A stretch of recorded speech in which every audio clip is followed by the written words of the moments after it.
Hello friends, welcome to our channel. दोस्तों, आज अपन देखेंगे कि हिंदी भाषा शिक्षण में जो आपकी शिक्षण विधियां हैं उसके टॉप 25 क्वेश्चनों का अपन डिस्कस करेंगे, जो कि आपके रीट सेकंड ग्रेड और थर्ड ग्रेड जो एग्जाम है उनके लिए काफ़ी फायदेमंद होंगे। इसके अलावा जैसे आप सीटेट वगैरह किसी की भी एग्जाम दे रहे हो तो उसमें आपको लगभग इनमें से क्वेश्चन देखने को मिलेंगे। और ये सारे क्वेश्चन आपके सिलेक्टेड लिए हुए हैं जो किसी न किसी आपके टीचर से संबंधित एग्जाम में पूछे गए हैं या आगे आने वाली एग्जाम के लिए काफ़ी इंपॉर्टेंट क्वेश्चन ये होने वाले हैं। तो इससे पहले अगर आप चैनल पर नए हैं तो चैनल को सब्सक्राइब कर लीजिएगा और जो बेल आइकन का चिन्ह है उसको प्रेस कर लीजिए ताकि ऐसे ही वीडियोज़ की नोटिफिकेशन आपको तुरंत प्राप्त होती रहे। तो चलते हैं अपन आज का जो अपना पहला क्वेश्चन है कि पढ़ना क्या है। अब आपको बताना है कि जो आपका पढ़ना है वो क्या है। तो इसके जो आपके ऑप्शन हैं जैसे पढ़कर अर्थ समझना, लिखित सामग्री की पढ़ाई, जैसे मान लो कोई लिखा हुआ है उसकी आपकी पढ़ाई हो गई, स्कूल में पुस्तकों की पढ़ाई, या शब्दों को सही सही पहचानना। तो आपको क्या लगता है क्वेश्चन नंबर जो आपका फर्स्ट है उसमें आपको क्या लग रहा है? तो देखो, पढ़ने का जो वास्तविक अर्थ होता है वो होता है कि आप उसको पढ़कर कितना अर्थ समझ रहे हो उसका। ठीक है, कि जैसे मान लो आपने कुछ पढ़ा है या कुछ लिखा था उसको पढ़ा है, तो उसका आपको अर्थ समझ में आ गया तो आपका उसको बोलेंगे पढ़ना। ठीक है, बाकी तो कोई उसका फिर मैं औचित्य नहीं। तो आप जैसे पढ़ना क्या है, तो पढ़कर अगर आप अर्थ समझते हो तो उसको अपन पढ़ना बोलेंगे। तो ऑप्शन नंबर ए आपका यहाँ से राइट आंसर होने वाला है। पढ़कर अर्थ समझना ही क्या है, पढ़ना है। उसके बाद आते हैं अपन अगले क्वेश्चन पे। देखिएगा कि पाठ में दिए गए चित्रों का क्या उद्देश्य होता है। किसी भी चैप्टर में आपके कुछ डायग्राम या चित्र जो दिए हुए होते हैं उनका उद्देश्य क्या होता है। आपके ऑप्शन हैं कि चित्र अमूर्त संकल्पनाओं को समझने में सहायता करते हैं, चित्रों से पाठ्य पुस्तक आकर्षक बनती है। तो देखो, ये वाला ऑप्शन तो वैसे ही कट गया। इसके बाद देखिएगा, चित्र पाठ की शोभा बढ़ाते हैं। तो ऐसी भी कोई वो बात नहीं किसके लिए आपको चित्र दिए जाते हैं। पाठ्य पुस्तक में चित्र देने का प्रचलन है, ये भी कोई सिस्टम नहीं है। तो फिर अपना जो ऑप्शन नंबर ए है वो आपका राइट आंसर होने वाला है। दोस्तों, आप एलिमिनेशन से भी देख सकते हो कि कौन से ऑप्शन कट रहे हैं यहाँ पे। अब आपको पता है कि भाई आकर्षण बनाने का, शोभा बढ़ाने का, या ये कोई प्रचलन है, ये तो कोई बात नहीं हुई। तो ऑप्शन नंबर ए देखो, चित्र अमूर्त जो संकल्पनाएं हैं उनको समझने में क्या करते हैं, सहायता प्रदान करते हैं। इसलिए आपके जो पाठ्य पुस्तक है तो उसके विभिन्न चैप्टर उनमें चित्रों का उद्देश्य होता है। चलते हैं अपन अगले क्वेश्चन पे। देखिएगा, अगला जो क्वेश्चन है वो है कि भाषा के जो अभिव्यक्तात्मक जो कौशल हैं, जो भाषा की अभिव्यक्ति के जो कौशल हैं वो कौन कौन से हैं।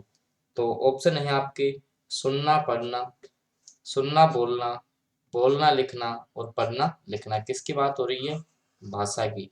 तो भाषा के कौन से कौशल होते हैं आपको पता है कि बोलना और उसको लिखना। ठीक है, बोलना और लिखना।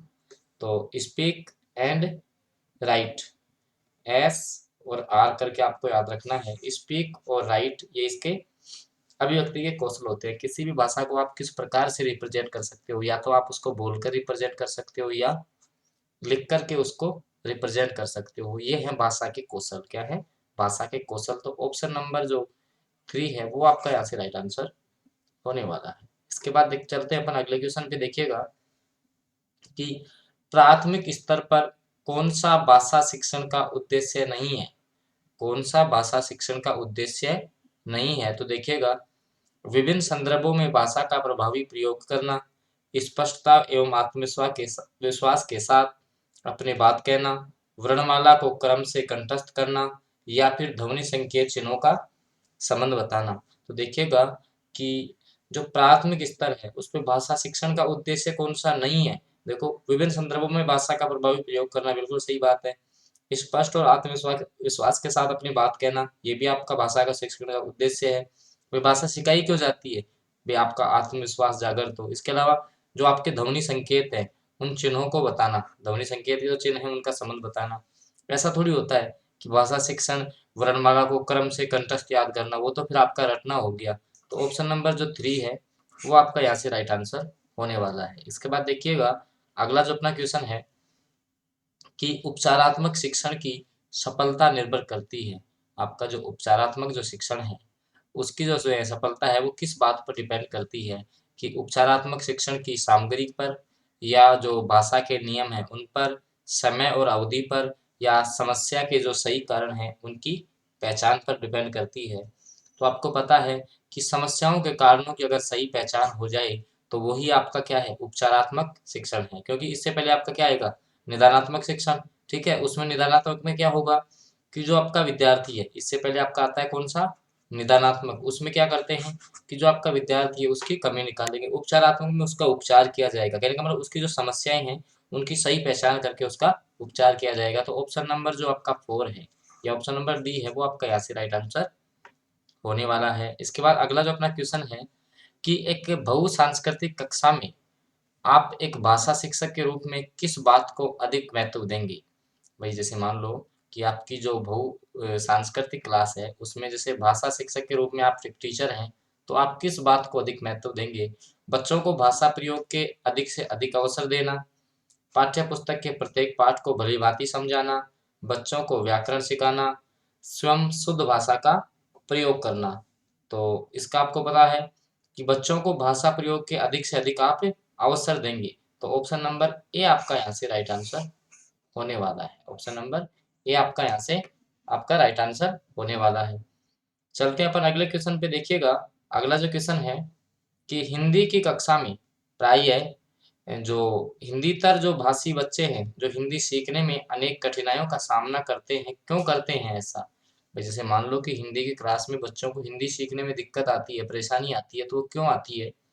प्रायः हिंदी और उनकी मातृभाषा की संरचना में अंतर होता है, वे मन लगाकर हिंदी नहीं सीखते, हिंदी सीखने के प्रति उनमें अरुचि होती है, या हिंदी बहुत कठिन भाषा है। देखो ऑप्शन एलिमिनेट करोगे तो ये तो आपका वैसे ही कट जाएगा, तो ये तो आपका वैसे ही कट जाएगा। मन लगाकर नहीं सीखते ये कोई बात नहीं हुई, हिंदी सीखने के प्रति उनकी रुचि नहीं है ये भी कोई बात नहीं हुई।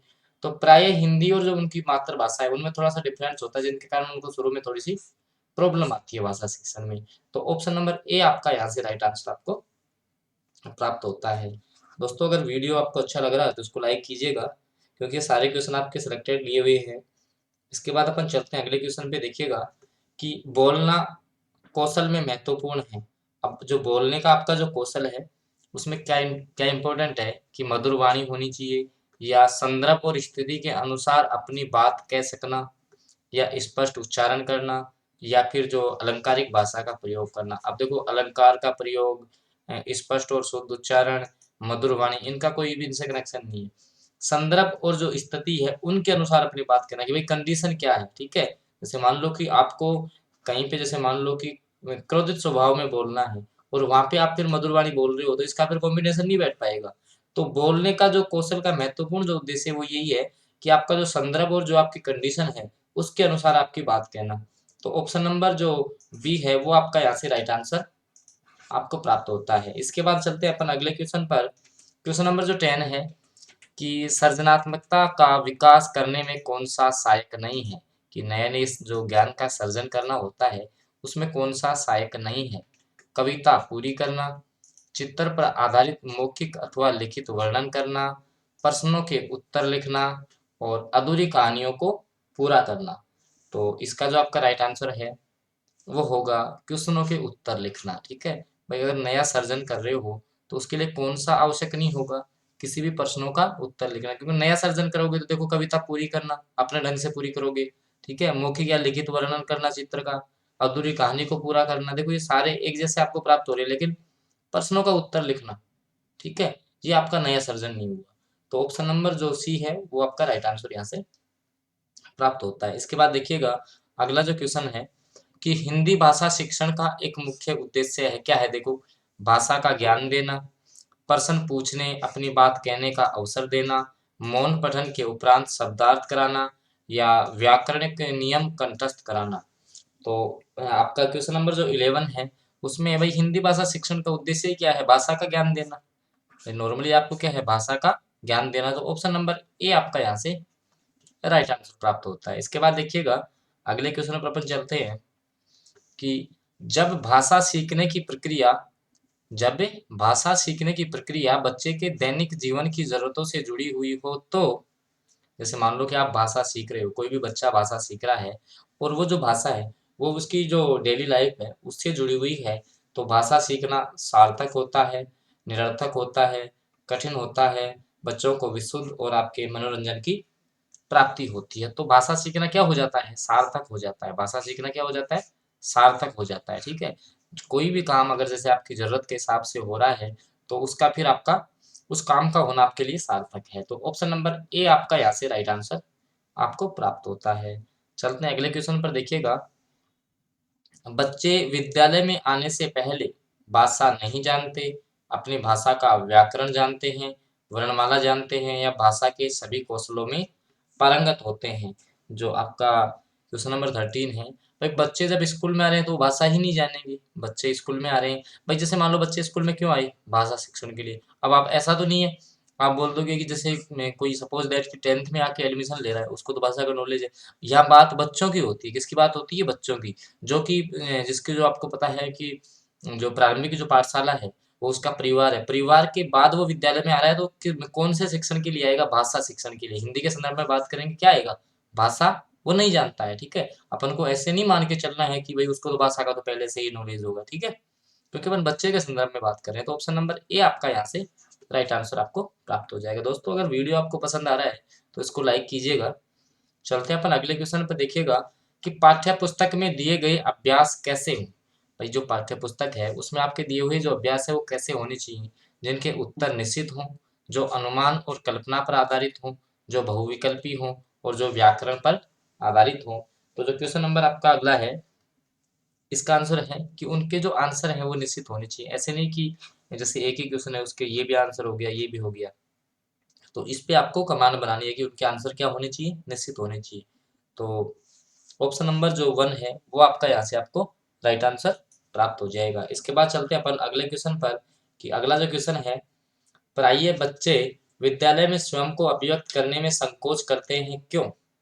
आपके जो ऑप्शन है, जो ऑप्शन नंबर फर्स्ट है, वे भाषा नहीं जानते, उन्हें अभिव्यक्ति का ज्ञान नहीं है, वे जिस भाषा में सहज अभिव्यक्ति कर सकते हैं वह प्राय विद्यालयों में स्वीकृति नहीं होती, और शिक्षक शिक्षिका व बाकी साथी उनका मजाक उड़ाते हैं। आप कमेंट करके इसका आंसर बताइएगा।